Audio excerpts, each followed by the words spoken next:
Bienvenue sur marie-josée-arel.tv où il est possible de briller et de consentir au bonheur jour après jour. Alors je prends mon air d'aller avec ce vlog et je suis de plus en plus à l'aise devant la caméra.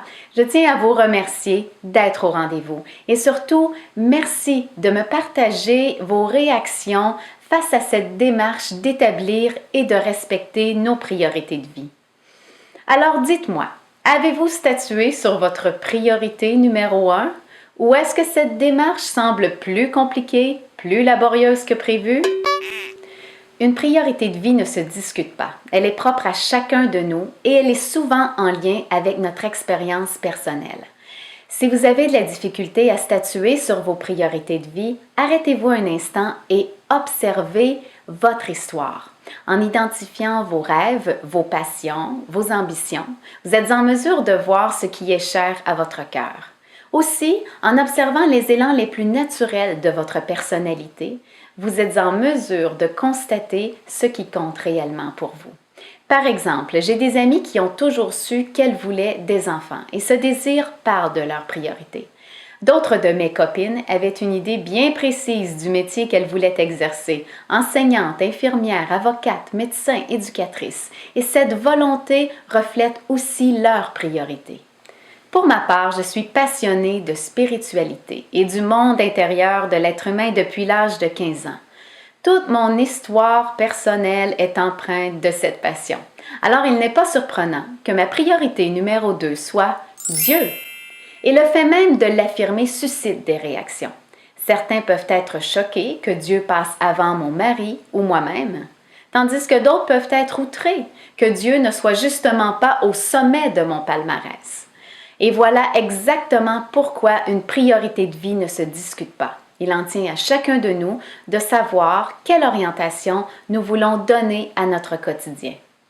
Mais comment fait-on pour vivre selon une priorité aussi intangible que Dieu? Pour moi, c'est assez simple puisque Dieu, c'est l'amour dans son expression la plus pure.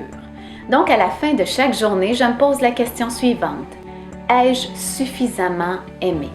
Et je sais tout de suite si j'ai respecté ma priorité ou non. Ai-je permis aux autres de briller? Ai-je écouté mon cœur? Ai-je fait preuve de compassion?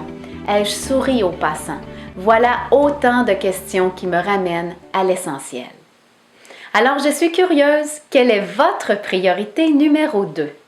Pour établir vos priorités clairement, prenez le temps de le faire dans un carnet ou dans un journal intime. Et à chacune de vos priorités, collez une question qui vous permet d'identifier rapidement si vous vivez selon celle-ci.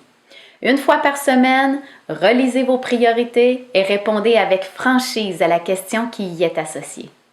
Et parce que la répétition fait la conviction, eh bien vous vous surprendrez à modifier des habitudes et des comportements sans même trop d'efforts.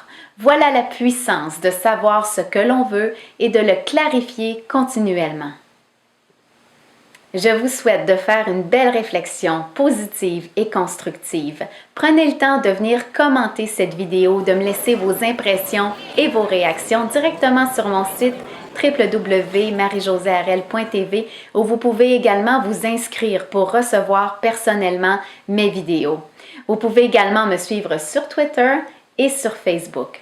Alors passez une bonne semaine, on se revoit mardi prochain et d'ici là, laissez votre lumière briller.